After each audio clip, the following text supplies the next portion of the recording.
ఈ వీడియో అయితే చాలామందికి ఉపయోగపడుతుందని అనుకుంటున్నాను. అందరూ కూడా ఒక లైక్ అయితే చేయండి. లైక్ చేయడం వల్ల ఎక్కువ మందికి చేరుతుంది. మనలో చాలామంది అమెజాన్లో కానీ ఫ్లిప్కార్ట్లో కానీ ఇలాగా ఏవో ఒకటి మనం తెప్పించుకుంటూ ఉంటాం.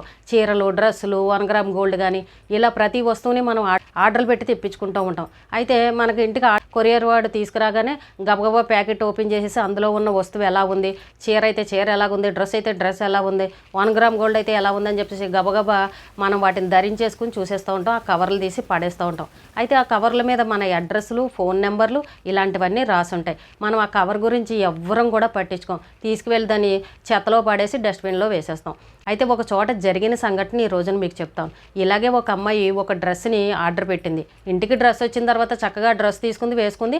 ఆ కవర్ని ఎప్పుడూ లాగానే చెత్తలో పడేసింది. పడేస్తే ఆ చెత్త అలా అలా చెత్తవాడి దగ్గరికి వెళ్ళడం, బయటికి వెళ్ళడం ఇలా జరిగింది. అయితే అక్కడ వాళ్ళ అపార్ట్మెంట్లో వాడో ఎవడో మొత్తానికి అయితే ఈ అమ్మాయి పడేసిన కవర్ని తీసుకుని ఆ కవర్ మీద ఉన్న ఫోన్ నెంబర్ నోట్ చేసుకుని ఈ అమ్మాయికి దొంగ కాల్స్ చేయడం మొదలుపెట్టాడు. ఈ అమ్మాయిని బ్లాక్మెయిల్ చేయడం మొదలుపెట్టాడు. నువ్వు నాకు తెలుసు, నీ ఫోటోలు, నీ వీడియోలు నా దగ్గర ఉన్నాయి, నువ్వు ఇలాంటి పనులు చేసావు, అలాంటి పనులు చేసావని అమ్మాయికి ఉన్నవి లేనివి భయపెట్టేసి ఆ అమ్మాయిని బ్లాక్మెయిల్ చేయడం మొదలుపెట్టాడు. ఈ అమ్మాయి కంగారు పడిపోయింది. నిజంగానే వీడెవడో నన్ను గమనించినట్టున్నాడు, నా పర్సనల్ ఫోటోలు, నా పర్సనల్ వీడియోలు ఇలాంటివన్నీ వాడి దగ్గర ఉన్నాయి అని అంటే ఏదో జరుగుతోంది నా వెనకాల, అన్నీ వీడికి తెలుసు అని చెప్పేసి ఈ అమ్మాయి నమ్మేసింది. అంటే ఈ అమ్మాయికి ఎవరో బాయ్ ఫ్రెండ్ ఉన్నట్టున్నాడు. ఆ బాయ్ ఫ్రెండ్ తోటి ఈ అమ్మాయి క్లోజ్గా ఉండడం, ఇవన్నీ నిజంగా వాడికి ఏమీ తెలియకపోయినా సరే ఈ అమ్మాయిని బెదిరించేసరికి నిజం అనుకుని నమ్మేసి వాడి మాటలకి భయపడిపోయింది.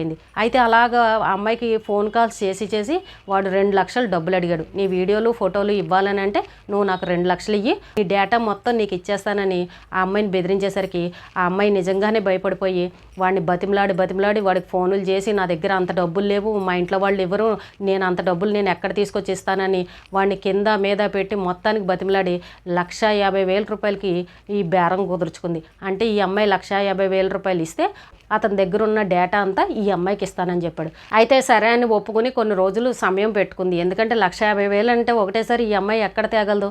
కాబట్టి కొద్ది రోజులు సమయం తీసుకున్న తర్వాత మళ్ళీ వాడు ఫోన్ చేశాడు. ఏంటి డబ్బులు వచ్చాయా, డబ్బులు ఎప్పుడు ఇస్తున్నావు నువ్వు, నీ డేటా మొత్తం తీసుకెళ్ళి నేను వెబ్సైట్లో పెట్టేస్తాను, ఇక్కడ పెట్టేస్తాను, అక్కడ పెట్టేస్తానని చెప్పేసి బెదిరించేసరికి ఈ అమ్మాయి ఇంకా భయపడిపోయింది. అమ్మో నా వీడియోలు ఎక్కడెక్కడికి వెళ్ళిపోతాయో, అందరూ చూసారంటే నా పరువు పోతుంది, ఇంకా ఇంట్లో వాళ్ళకి తెలిసిపోతుందని చెప్పేసి భయపడిపోయి ఇంకా 1,50,000 ఇస్తానని ఒప్పుకొని పలానా ప్లేస్కి రా అని చెప్పగానే ఈ అమ్మాయి ఆ ప్లేస్కి వెళ్ళింది. వెళ్ళేసరికి వాడు అక్కడ లేడు. వాడికి డౌట్ వచ్చింది. ఎందుకంటే ఈ అమ్మాయి వస్తానన్నప్పుడు ఈ అమ్మాయి ఏ పోలీసులకో చెప్పుంటుంది, పోలీసులను ఎవరినో తీసుకొస్తుందని చెప్పేసి 2-3 సార్లు ఈ అమ్మాయిని రమ్మన్న ప్లేస్కి వాడు రావడం మానేశాడు.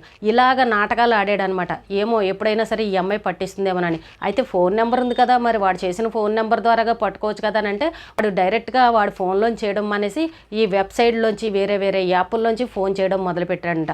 ఈ అమ్మాయి తిరిగి చేస్తే ఆ ఫోన్ కలిసేది కాదు. వాడు చేసినప్పుడే ఈ అమ్మాయి మాట్లాడే పరిస్థితి.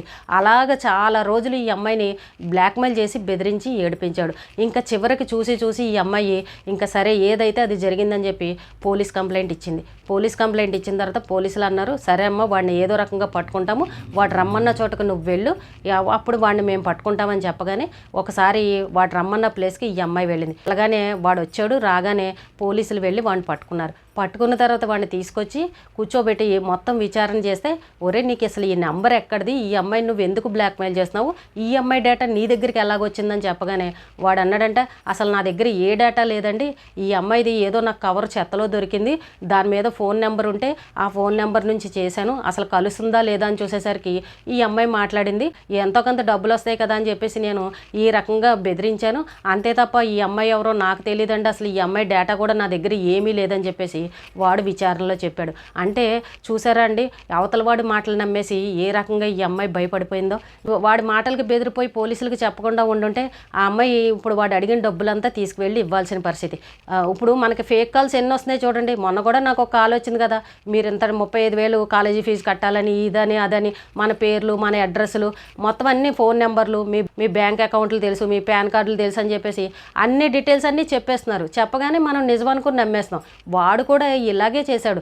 మెయిన్ ఏంటంటే మనం పడేసిన కవర్ల మీద ఉన్న నెంబర్లు పట్టుకుని వీళ్ళు ఇలాంటి బ్లాక్మెయిల్ చేస్తున్నారు. మనలో అందరం కూడా అదే పని చేస్తాం. కొరియర్ రాగానే అందులో ఉన్న వస్తువుని తీసుకుంటాం తప్ప కవర్ గురించి పట్టించుకోం. అసలు మనకి దాని మీద దృష్టి ఉండదు. మన ఫోన్ నెంబర్ అవతల వాడికి ఎలా వెళ్ళిందని మనం జుట్లు పీక్కొని ఆలోచిస్తాం తప్ప, కానీ ఫోన్ నెంబర్లు ఏ రకంగా వెళ్తున్నాయో చూడండి. కొన్ని ఇంకొక రకంగా వెళ్తే కొన్ని ఈ రకంగా వెళ్తున్నాయి అనమాట.